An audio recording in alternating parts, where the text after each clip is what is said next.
कैसे हो दोस्तों। मैं आशा कर रहा हूँ कि आप लोग की तैयारी बहुत ही अच्छे से चल रही होगी। इसमें हम लोग दोस्तों 50 क्वेश्चन लिए हैं, जिसमें से 25 स्टैटिक जीके के हैं और 25 जो है दोस्तों वो जनरल साइंस के हैं। तो आप लोग इस वीडियो को कंप्लीट देखिएगा दोस्तों। साइंस के बहुत ही इंपॉर्टेंट क्वेश्चन को तैयार किया गया दोस्तों। जो पहला प्रश्न है, शुष्क सेल का धनात्मक ध्रुव किससे बना होता है। तो दोस्तों जो शुष्क सेल होता है, धनात्मक ध्रुव आमतौर पर कार्बन का बना होता है, ठीक है दोस्तों। और कार्बन का जो संकेत होता है दोस्तों सी होता है। और कार्बन के दो अपरूप होते हैं, हीरा और ग्रेफाइट, ठीक है, याद रखिएगा दोस्तों। धनात्मक ध्रुव या टर्मिनल वह होता है जहाँ से विद्युत परिपथ में प्रवेश करता है। जैसे ये सेल हो गया दोस्तों, मैं बताने का प्रयास करूँगा। ये सेल हो गया तो सेल के पास ये जो है दोस्तों आप लोग देखे होंगे बना होता है, यही कार्बन का बना होता है, ठीक है दोस्तों। अगले क्वेश्चन की ओर बढ़ते हैं दोस्तों। आप लोग इस वीडियो को कंप्लीट देखिएगा। साइंस के बहुत ही इंपॉर्टेंट क्वेश्चन को लिया गया है।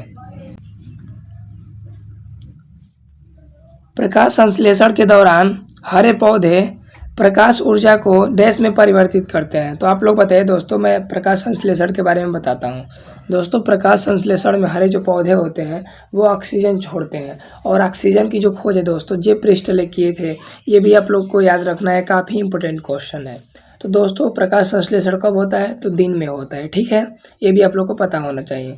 और दोस्तों यह जो है प्रकाश संश्लेषण की क्रिया में हरे पौधे कार्बन डाइऑक्साइड यानी CO2 ग्रहण करते हैं और ऑक्सीजन यानी O2 छोड़ते हैं। यह प्रक्रिया पौधों को अपना भोजन बनाने में क्या करती है दोस्तों, मदद करती है।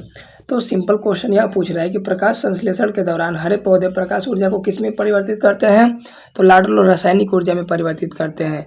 ऑप्शन जो दोस्तों वो ए राइट आंसर होगा। आप लोग जरूर इसको याद रखिएगा।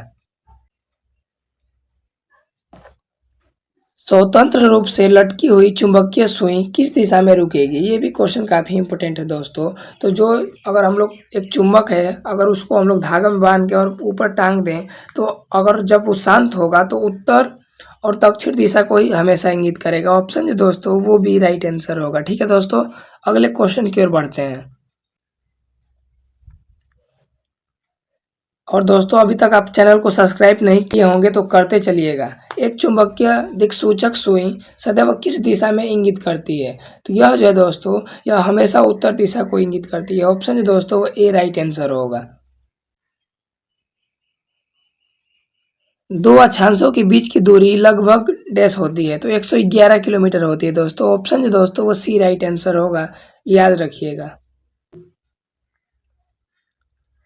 सूर्य एवं पृथ्वी के मध्य अधिकतम दूरी क्या कहलाती है, तो दोस्तों सूर्य और पृथ्वी के बीच अधिकतम दूरी को हम लोग दोस्तों अपसौर कहते हैं। ऑप्शन जो दोस्तों वो सी राइट आंसर होगा। अच्छा, इसके बारे में आप लोग जानते चलिए। अपसौर वह स्थिति है जब पृथ्वी सूर्य से अधिकतम दूरी पर होती है, और यह कब होता है दोस्तों, 3 जुलाई से 6 जुलाई के बीच में होता है, ठीक है दोस्तों।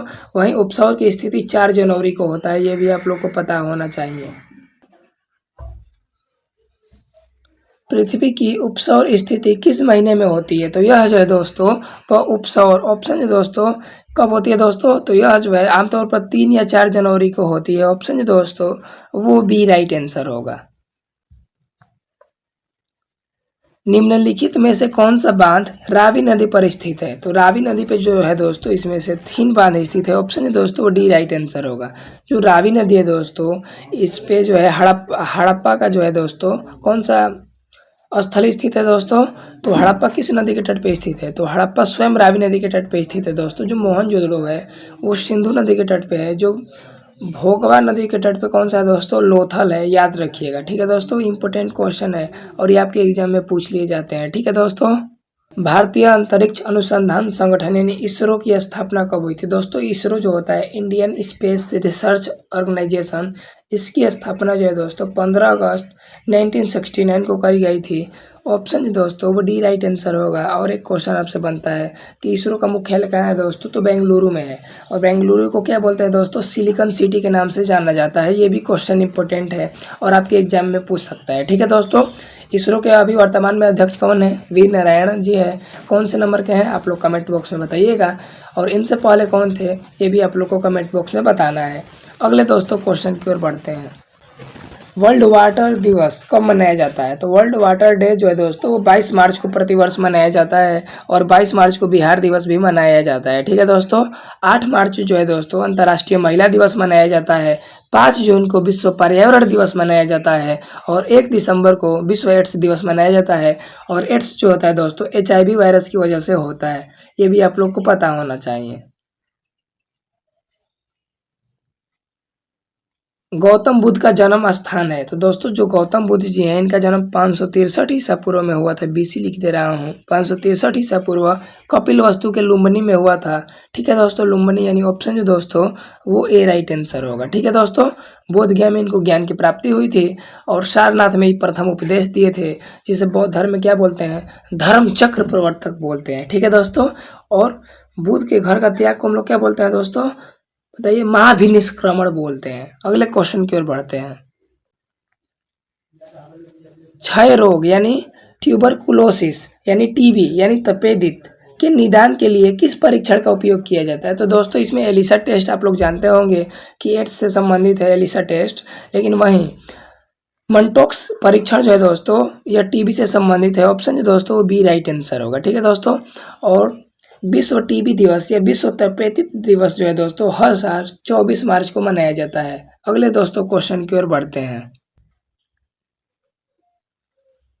क्षय रोग का रोग कारक क्या है? तो यह जो है दोस्तों जीवाणु है, बैक्टीरिया है। ऑप्शन जो दोस्तों वो ए राइट आंसर होगा। रुद्रसागर झील किस राज्य में स्थित है? तो दोस्तों जो रुद्रसागर झील है ये त्रिपुरा राज्य में स्थित है। ऑप्शन दोस्तों वो बी राइट आंसर होगा। दोस्तों जो त्रिपुरा है वो बांग्लादेश से तीनों तरफ से घिरा हुआ एकमात्र राज्य है। ठीक है दोस्तों, त्रिपुरा। होम रूल लीग की स्थापना किसके द्वारा की गई थी? तो यह जो है दोस्तों एनी बेसेंट के द्वारा करी गई थी। कौन की थी? Annie Besant. Annie Besant option जो दोस्तों वो डी राइट आंसर होगा। तिलक ने 1916 में किस शहर में अपनी होम रूल लीग की स्थापना की? तो यह जो दोस्तों कर्नाटक के बेलगांव के थे, बेलगांव में। ऑप्शन जो दोस्तों वो सी राइट आंसर होगा। आप लोग को पता होगा महात्मा गांधी भारतीय राष्ट्रीय कांग्रेस के पहली बार अध्यक्ष कब बने थे? तो 1924 में कर्नाटक के बेलगांव अधिवेशन में, ये भी आप लोग को पता होना चाहिए। बीबी का मकबरा एक प्रसिद्ध ऐतिहासिक स्मारक है, यह कहाँ स्थित है? तो दोस्तों जो बीबी का मकबरा है ये महाराष्ट्र में है और महाराष्ट्र के औरंगाबाद जिले में पड़ता है। ऑप्शन जो दोस्तों वो सी राइट आंसर होगा। ठीक है दोस्तों, आप लोग इसको याद रखिएगा, काफी इंपोर्टेंट क्वेश्चन है। रुद्रसागर झील किस राज्य में स्थित है? अगर आप लोग वीडियो को ध्यान से देखे होंगे तो इसका उत्तर आप लोग कमेंट बॉक्स में बताइएगा। मैं अगले क्वेश्चन की ओर बढ़ता हूँ। अंत्योदय कार्यक्रम सबसे पहले किस राज्य में शुरू किया गया था? तो दोस्तों यह राजस्थान में किया गया था।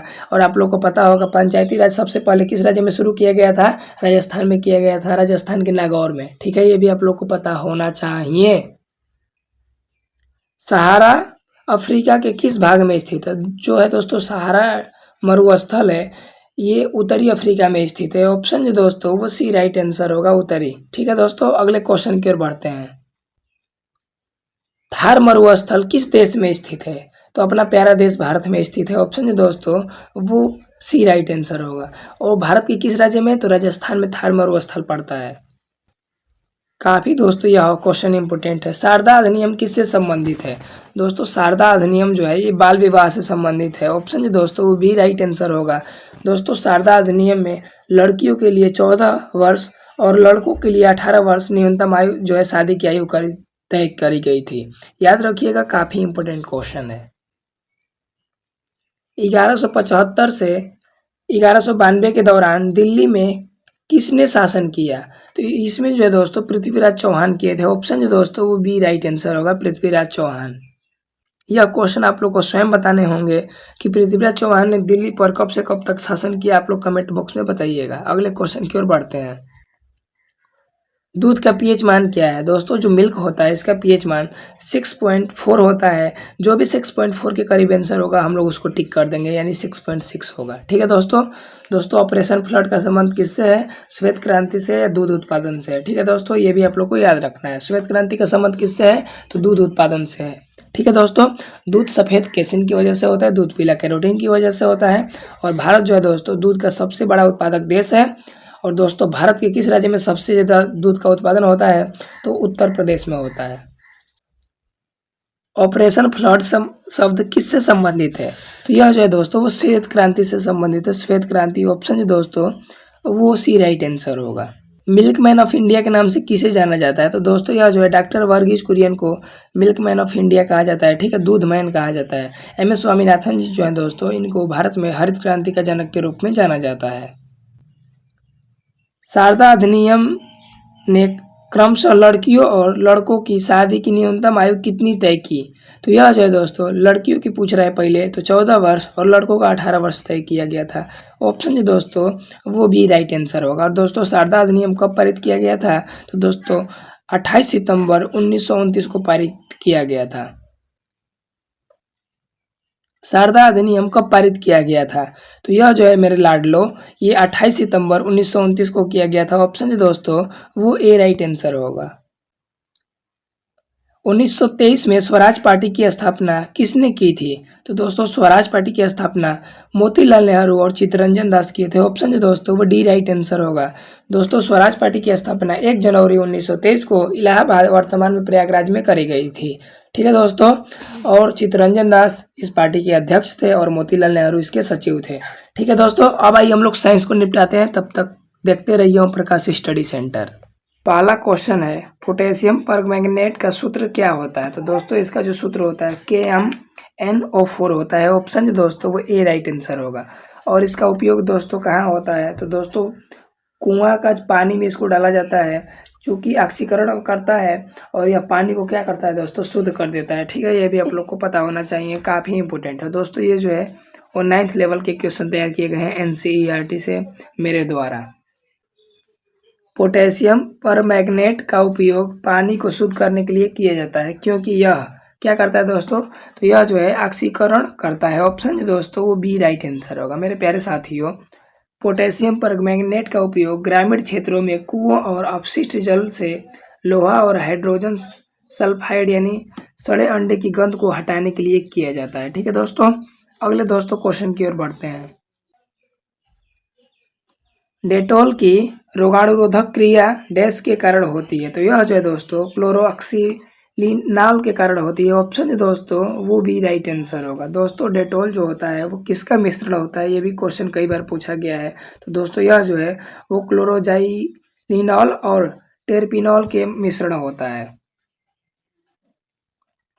निम्नलिखित में से कौन क्लोरोजाइलिनॉल और टेरपिनॉल का मिश्रण है? तो यह जो है दोस्तों वो डेटॉल है। ऑप्शन जो दोस्तों वो डी राइट आंसर होगा। मेरे प्यारे साथियों डेटॉल एक प्रसिद्ध कीटाणुनाशक है जिसका उपयोग आमतौर पर घरों और अस्पतालों में सतहों और त्वचा पर रोगाणुओं को मारने के लिए किया जाता है। और यह मुख्य रूप से क्लोरोऑक्सीलिनॉल और टेरपिनॉल का मिश्रण है जिसमें कुछ अन्य घटक भी शामिल होते हैं, ठीक है दोस्तों। ये भी आप लोग को पता होना चाहिए। अगले दोस्तों क्वेश्चन की ओर बढ़ते हैं। साधारण नमक जिसे हम खाते हैं उसका रासायनिक नाम क्या है? दोस्तों साधारण नमक जो होता है दोस्तों इसको हम लोग सोडियम क्लोराइड बोलते हैं। ऑप्शन जो दोस्तों वो बी राइट आंसर होगा। आप लोग को पता होना चाहिए। और यह जो है दोस्तों अकार्बनिक रसायन है। आम नमक यानी टेबल नमक या सेंधा नमक का खनिज नाम क्या है? दोस्तों हम लोग होटल में देखते हैं कि टेबल पे जो है नमक रखे होते हैं दोस्तों, तो उसमें जो है दोस्तों कौन सा खनिज पाया जाता है? तो हैलाइट पाया जाता है, हैलाइट। ऑप्शन जो दोस्तों वो ए राइट आंसर होगा। निम्नलिखित में से कौन सा राज्य भारत में नमक का प्रमुख उत्पादक राज्य है? तो यह जो है दोस्तों ये गुजरात है। ऑप्शन जो दोस्तों वो भी राइट आंसर होगा। गुजरात में लगभग दोस्तों 71% नमक का उत्पादन होता है, पता होना चाहिए दोस्तों। दुनिया में सबसे बड़ा नमक का उत्पादक देश चीन है। चीन के बाद जो है दोस्तों संयुक्त राज्य अमेरिका है और अपना प्यारा देश भारत तीसरे नंबर पे है। आप लोग को पता होना चाहिए। पहले पे चीन है, दूसरे पे संयुक्त राज्य अमेरिका है, तीसरे पे अपना प्यारा देश भारत है। और जो नमक का रासायनिक सूत्र होता है दोस्तों NaCl होता है। गन्ना का शर्करा यानी चीनी का आणविक सूत्र क्या होता है? तो चीनी का जो आणविक सूत्र होता है दोस्तों C12H22O11 होता है। ऑप्शन जो दोस्तों वो ए राइट आंसर होगा। ये भी आप लोग को पता होना चाहिए। चाय और कॉफ़ी डैश के समान है? तो यह जो है दोस्तों स्थानापन्न के समान है, यानी गैर मौजूदगी में एक दूसरे के काम आते हैं। ठीक है दोस्तों, ऑप्शन जो दोस्तों वो ए राइट आंसर होगा। निम्नलिखित में से कौन सबसे बड़ा चाय उत्पादक देश है? तो यह जो है दोस्तों चीन है। ऑप्शन जो दोस्तों वो डी राइट आंसर होगा, चीन है। ठीक है दोस्तों, और भारत में सबसे ज्यादा चाय का उत्पादक राज्य कौन सा है? तो दोस्तों कौन सा है? असम है। भारत का सबसे बड़ा चाय उत्पादक राज्य कौन सा है? तो दोस्तों यह जो है असम है। ऑप्शन जो दोस्तों वो बी राइट आंसर होगा। ये आप लोग को पता होना चाहिए। अगले दोस्तों क्वेश्चन की ओर बढ़ते हैं। भारत में दार्जिलिंग की पहाड़ियाँ डैश की खेती के लिए विश्व प्रसिद्ध है? तो यह जो है दोस्तों वो चाय की खेती के लिए प्रसिद्ध है। ऑप्शन जो दोस्तों वो डी राइट आंसर होगा। एक बात और आप लोग को पता होना चाहिए लाडलो, कि जो दार्जिलिंग है वो पश्चिम बंगाल में स्थित है, न कि असम में। ठीक है दोस्तों, अगले क्वेश्चन की ओर बढ़ते हैं। भारत का कौन सा शहर चाय उद्योग से संबंधित है? तो यह जो है दोस्तों दार्जिलिंग, जो कि पश्चिम बंगाल में पड़ता है, यह है। ऑप्शन दोस्तों वो सी राइट आंसर होगा। ठीक है दोस्तों, और चाय में कौन सा अम्ल पाया जाता है दोस्तों? तो टैनिक अम्ल पाया जाता है। चाय में कौन सा अम्ल पाया जाता है? तो चाय में जो है दोस्तों वो टैनिक अम्ल पाया जाता है। ऑप्शन जो दोस्तों वो सी राइट आंसर होगा। ठीक है दोस्तों, अगले क्वेश्चन की ओर बढ़ते हैं। निम्नलिखित में से कौन सी परिस्थितिकी कॉफी के बागानों को नुकसान पहुंचा सकती है?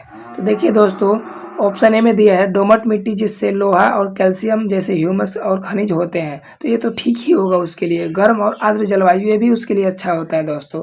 150 और 250 सेंटीमीटर के बीच वर्षा, ये भी जो है अच्छी होती है। लेकिन जब परिपक्वन हो जाए, जब पक जाए दोस्तों, जो अच्छी तरह से अब काटने के लायक हो जाए और उसी समय बारिश हो जाए, तो क्या होगा दोस्तों? पूरा फसल नष्ट हो जाएगा। ऑप्शन जो दोस्तों वो सी राइट आंसर होगा, और यह नुकसान पहुंचा देगा।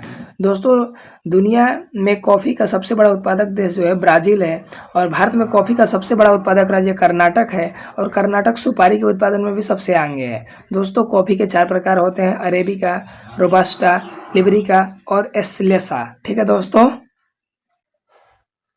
अरेबिका, रोबस्टा और लिबरिका किसकी किस्में हैं? तो यह जो है दोस्तों, यह जो है कॉफ़ी के हैं। ऑप्शन जो दोस्तों वो ए राइट आंसर होगा, कॉफ़ी के हैं।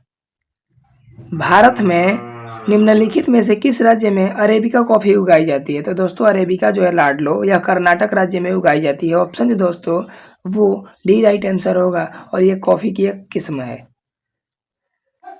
निम्नलिखित में से कौन सा कथन सत्य है? दोस्तों पहला दिया है कर्नाटक भारत में कॉफी का सबसे बड़ा उत्पादक क्या है? राज्य है, जो कि सही है। किसमें एक नहीं है दोस्तों? तो देखिए इसमें ये वाला नहीं होगा और ये वाला नहीं होगा, बी और सी नहीं होगा। ठीक है, ये तो कन्फर्म हो गया, 50-50 बच गया। दूसरा देखिए अरेबिका कॉफ़ी की किस्म है, ये भी सही है, 2 सही है, यानी 2 जिसमें है उसको हम लोग सही करेंगे। इसमें भी और इसमें भी है। आगे दिया है शुरू से मैक्सिको से लाई गई अरेबिका किस्म का उत्पादन भारत में होता है, जो कि गलत है दोस्तों। ऑप्शन जो दोस्तों वो डी राइट आंसर होगा, केवल 1 और 2। ठीक है, अगले दोस्तों क्वेश्चन की ओर बढ़ते हैं। केवल 1 और 2 होगा। नींबू किसका एक समृद्ध स्रोत है? तो नींबू जो है दोस्तों, इसमें जो है दोस्तों सिट्रिक अम्ल पाया जाता है। और दोस्तों नींबू का जो पीएच मान होता है 2.4 होता है, और पीएच मान की खोज जो है दोस्तों सोरेनसन किए थे 1909 में। ठीक है दोस्तों, अगले क्वेश्चन की ओर बढ़ते हैं। इमली में टार्ट्रिक अम्ल पाया जाता है, सेव में मैलिक अम्ल पाया जाता है। नींबू में कौन सा विटामिन पाया जाता है? तो नींबू में जो है दोस्तों वो विटामिन सी पाया जाता है। ऑप्शन है दोस्तों वो सी राइट आंसर होगा। दोस्तों नींबू और संतरे जैसे खट्टे भोजनों में विटामिन सी पाया जाता है। विटामिन सी का रासायनिक नाम क्या है? तो दोस्तों विटामिन सी जो है इसका रासायनिक नाम जो है एस्कॉर्बिक अम्ल है। ऑप्शन है दोस्तों वो बी राइट आंसर होगा। और दोस्तों विटामिन ए का रासायनिक नाम क्या है? रेटिनॉल है। विटामिन बी का रासायनिक नाम क्या है दोस्तों? कमेंट बॉक्स में बताइए। और आज का लास्ट प्रश्न, मानव में विटामिन सी की कमी से कौन सा रोग होता है? दोस्तों विटामिन ए की कमी से रतौंधी होता है, विटामिन बी की कमी से बेरी होता है, विटामिन सी की कमी से स्कर्वी होता है, और विटामिन डी की कमी से रिकेट्स होता है। ठीक है दोस्तों, तो ये थे आज की वीडियो कैसा लगा कमेंट बॉक्स में बताइएगा, और इसको शेयर करिएगा। और एक बात बोल दूं कि विटामिन की जो खोज है दोस्तों वो फंक महोदय किए थे 1911-12 में। थैंक्स फॉर वॉचिंग, जय हिंद।